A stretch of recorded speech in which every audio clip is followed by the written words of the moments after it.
umutwe w'amajambo w'iki gisomwa witwa ngo ntimukiganyire. Ntawe usaba abami babiri kuko yokwanga umwe agakunda uwundi, canke yoguma kuri umwe akagaya wa wundi. Ntimushobora gusaba Imana n'itunga. Nico gituma ndababarira ntimukiganyire amagara yanyu kuvyo muzorya canke kuvyo muzonywa, canke umubiri wanyu kuvyo muzokwambara. Mbega amagara ntaruta ivyo kurya canke umubiri nturuta ivyambarwa? Nimurabe ibiguruka vyo mu kirere, ntibibiba, ntibishwabura, kandi ntivyimbura mu bigega, ariko So wo mw'ijuru arabitunga. Mbega mwebwe ntimubiruta cane? Ninde muri mwebwe yoshobozwa n'amaganya kwisumvya uko yareha nk'ukuboko kumwe? Ikibaganyisha impuzu niki? Ikibaganyisha impuzu niki? Nimurabe amashurwe yo ku misozi ingene akura, ntiyirirwa aratama, ntajisha impuzu. Ariko ndababwira yuko na Salomo mu bwiza bwiwe bwose atarashajije nka rimwe muri ayo. None Imana ko yambika ivyatsi vyo ku misozi ityo biriho uyu munsi, ariko nk'ejo bigatererwa mu ziko, mbega ntizorushiriza kubambika mwebwe abo kwizera guke mwe? Nuko ntimukiganyire ngo tuzorya iki, canke tuzonywa iki, canke tuzokwambara iki. Kuko ivyo vyose abanyamahanga ari vyo bitwararika, ariko So wo mw'ijuru arazi ivyo vyose ko mubikena. Arazi ko ivyo vyose mubikena. Ariko mubanze mwitwararika ubwami bw'Imana no kugororoka kwayo, niho vyose muzovyongererwa. Ntimukiganyire ivy'ejo, kuko umunsi w'ejo uzoba wiganyira ivyawo, umunsi ukwiranye n'amagorwa yawo. Yesu Kristo abahezagire. Amen. Nkuko nababwiye natanguye kubaza nti mbega ndabasigurira iki? Nibaza ko aho muri hageze ari iryo jambo ryo kwiganyira ritobura. Umwe muri mwebwe niba atariganyira ku giti ciwe, iruhande yiwe arafise canke arabona abandi bariko bariganyira.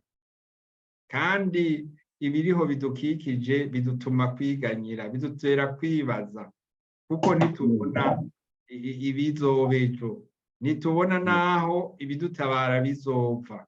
Ariko twebwe ikidutabara kizova mw'ijuru kuwo twizeye.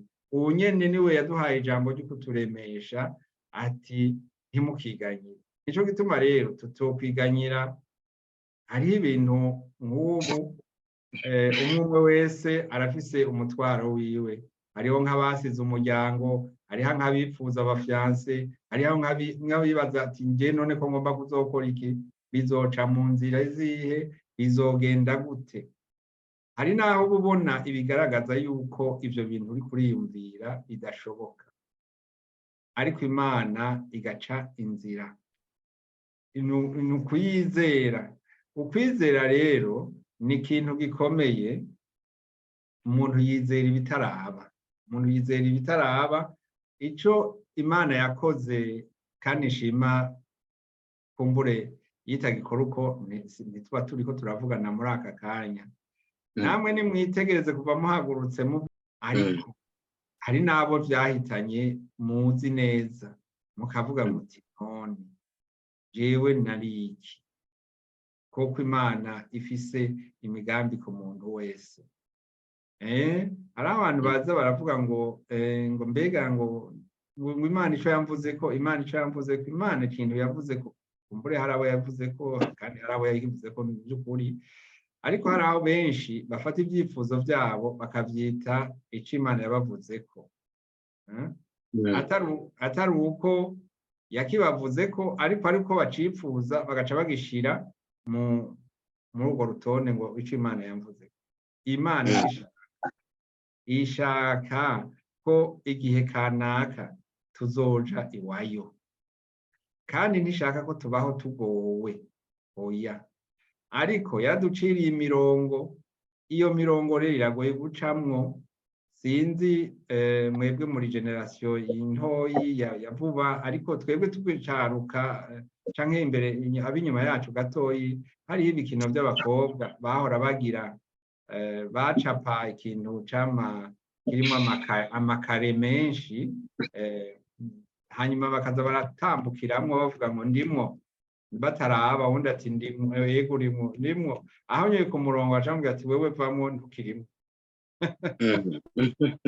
None rero n'ubu Imana yaduciriye imirongo ducamwo kugira ngo tuyigenderemwo, kandi iradufata ukuboko niyitwereka ati nimuce ngaha, nimuce ngaha, nimuce ngaha. Igihugu mujemwo ni igihugu gifise amategeko, ni igihugu ciza, ariko ni igihugu c'amahanga. Mwarumvise ngo abino ngo ntibabesha, ngira ngo muramaze kubibona yuko abino nabo nyene babesha, mbere bakagomba nuko no mu byo dukora byose natwe dukoresha ibinyoma, kandi babibona neza ko turiko turabesha kugira ngo tuve muri twa turongo. Rero nta kindi kintu kinini nobabwira atari uko nobabwira nti nukunyinyirako. Hari naho urumva tumenye canke twibajije ngo turaza kurya saa 4, bishobora no gushika saa 8 na saa 10 na saa 12 tutarabona ico turya, ariko bitavuze yuko Imana izoba yatwibagiye. Oya, Imana ntizotwibagira. Imana ntitwibagira namba. Ibintu byose mukeneye muze mubishikirize Imana, irumva, iravuga. Egome, hari n'ivyo mushobora kubaza abantu kugira ngo babaje imbere, babereke aho mushobora gukura ivyo bituma mukeneye. Ego rero nkaba nezerewe no kumenya no kubona ko muri ngaha aha rero birashoboka yuko umuntu yigira mu buzima bwiwe akiberaho nk'utazi Imana, canke akiberaho nk'uko nyene abigomba. Birashoboka, ariko aco bizana bituma rero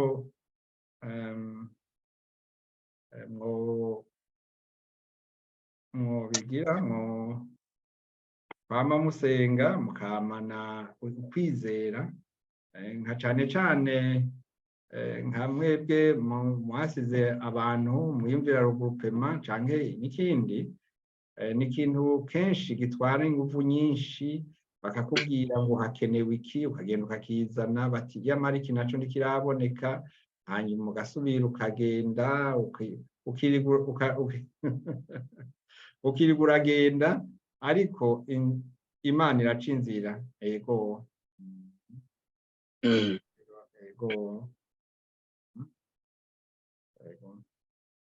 rero aya majambo yarandyoheye cane yo kuvuga ati nimwitwararike ivy'ubwami, mwitwararike ivy'ubwami bw'ijuru no kugaruka kwayo,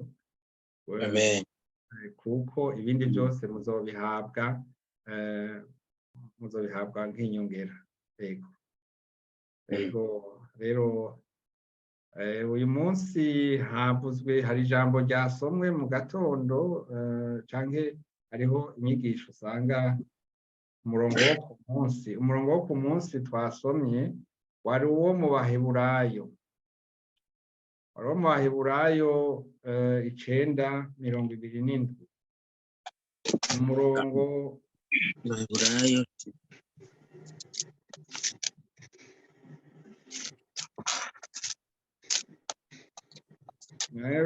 Baheburayo 9:27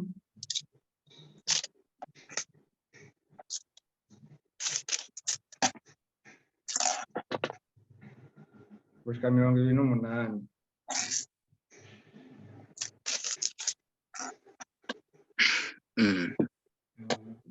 Toma. Baheburayo igice c'icenda umurongo wa 27 gushika 28 ndasoma mu izina rya Yesu Kristo.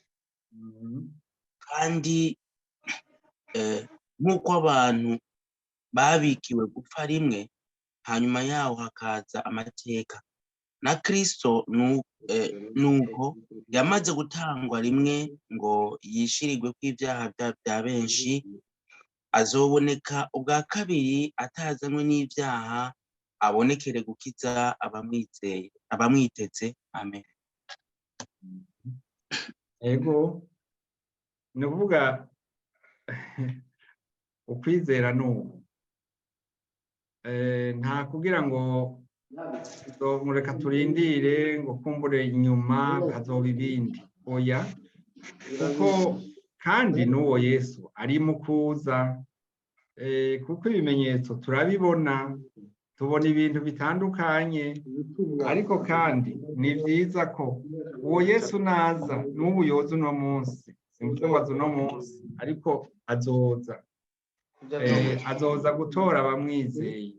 Tuzobivugana ikindi gihe, ariko azoza gutora abamurindiriye.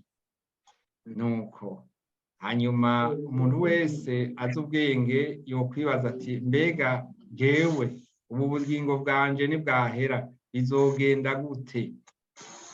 Ico kibazo ukakigira ukacibaza, ariko nkuko canke mubizi, inzira yonyene y'agakiza ni Yesu Kristo.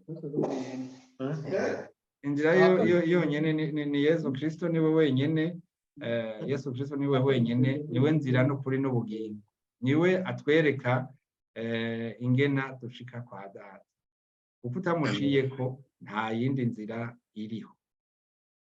Muri make rero umuntu ashobora kuzazanirwa, akazazanirwa n'ivyo akeneye, akazazanirwa kandi canke nuko abayeho, canke akazazanirwa no kumenya ati mbega jewe ivyanje vyifashe gute imbere y'Imana.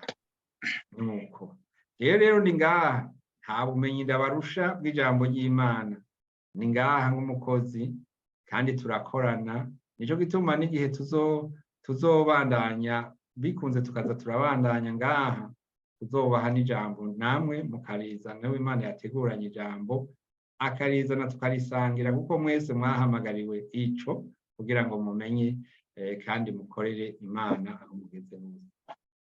Nanifise ayandi majambo nobasomera, reka ndabasome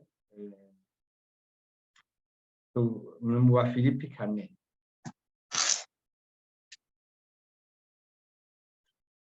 Mu Bafilipi 4 havuga ngo nuko rero bavukanye inkunda, muhoranire igishika, muri umunezero wanje n'igitsibo nambaye abo nkunda, muhagarare mushikamye mu mwami wacu. Aha ni Pawulo yandikira abo yigishije ijambo ry'Imana, akavuga ati ndabafitiye igishika, kuko yarafise umunezero ko bakiriye uwo mwami. Yasigura ati hariho yavuze mu barimwo ati ndahanura Ewodiya, ndahanura na Sentike ngo bahurize imitima mu mwami wacu. Kumbura abona bari bacanyemwo, kandi ngaho muri naho hariho ibibazo byinshi bishobora gushika, akagutwara, umuntu akagenda muri dushe agateba, umuntu akicara mu kibanza cawe, umuntu akitiza iki, ugasanga by'ukuri usanze umuntu arushe. Hanyuma yavuga ati kandi nawe dufataniye iki gikorwa by'ukuri, ndakwinginga ngo wamufasha abo bagore nabo bari kumwe bafite ibibazo, kuko twagwaniye ubutumwa bwiza hamwe turi kumwe na Clemendi n'abandi bafatanije nanje, amazina yabo yanditswe mu gitabo c'ubugingo. Ndakwifuriza nawe ko amazina yawe yoba yanditswe mu gitabo c'ubugingo. Mwami munezererwa mu mwami wacu iminsi yose. Twongeye kubivuga nimunezerwe, ubugwaneza bwanyu bumenywe n'abantu bose, umwami wacu ari hafi. Ntimukagire, aha niho nagomba guhagarara cyane, ntimukagire ico mwiganyira, ariko muri byose ivyo mugomba bimenyeshwe Imana mu gusenga no mu kwinginga, bifatanije no gukenguruka, maze amahoro y'Imana aruta uko yomenywa n'umuntu wese, azorinda imitima yanyu n'ivyiyumviro vyanyu muri Kristo Yesu. Ibisigaye bavukanye, ivyo ukuri vyose, ivyo kubahwa vyose, ibigororotse byose, ibitanduye byose, iby'igikundiro byose, ibishimwa byose, nihaba hariho ingeso nziza, nihaba hariho gushimwa, mube ari byo mwiyumvira. Ibyo mwize, ibyo mwakiriye, ibyo mwumvise, ibyo mwambonanye, mube ari byo mukora, niho Imana nyene n'amahoro izobana nawe. Ariko ndanezererewe cyane mu mwami wacu, kuko ubu mwahavuye mukongera kubabara ivyanje. Reka tubanze tugeze ngaha mbere, nta byinshi tuvuga, ariko cyane cyane tumwe tugaruka kuri 6. Avuga ngo ntimukiganyire, ariko muri byose ibyo mugomba bimenyeshwe Imana mu gusenga no mu kwinginga, bifatanije no gukenguruka. Amen. Ibi ni Abifilipi 4:6, nk'uko twari twasomye ubwa mbere ngo ntimukiganyire. Ego, kubera yuko nk'ubu ndabizi, nubwo mugishitse ngaha, nubwo ataco murishikanako, ibibazo byo ntibareka kubibatura, bati ibi bimeze uku, ibi bimeze guriya, kandi mukumva ko ari ibibazo nabo batishoboje kandi namwe mudashoboye kubafasha. Ariko mwiri jambo ntimukiganyire, ariko muri byose byo mugomba bimenyeshwe Imana mu gusenga no mu kwinginga, bifatanije no gukenguruka. Amen. Amen. Yesu rero abahezagire. Aya niyo majambo nifuje ko dusangira. Mu by'ukuri naje mvuga nti mbega none tuganire biki, tuvugana ku jambo ry'Imana riki. Iri niryo nibaza ko Imana yashimye ko ndabahereza. Ntimukiganyire, Imana irababona, ngo hajya nta n'umushatsi n'umwe tuva ko Imana itawuzi. Ni ukuvuga Imana iratuzi kandi iratubona. Nababwiye ko mwaciye mu tugobetane, mwebwe ndibaza ko mwashitse ngaha n'indege, ariko hariho n'abandi bahora baca mu zindi nzira badashika ngaha n'indege, kandi bariho. Ariko iyo muvyiyumviye, uravye n'ingena bigoye kugira ngo umuntu aze ngaha n'indege, kuza ngaha n'amaguru naco n'ikindi kibazo gikomeye. Imana yabakoreye byo gushima, kandi nanje nishimiye, nezerewe no kubona ko byakunze bikagenda gutyo. Ni ukuri Umwami Yesu abane namwe.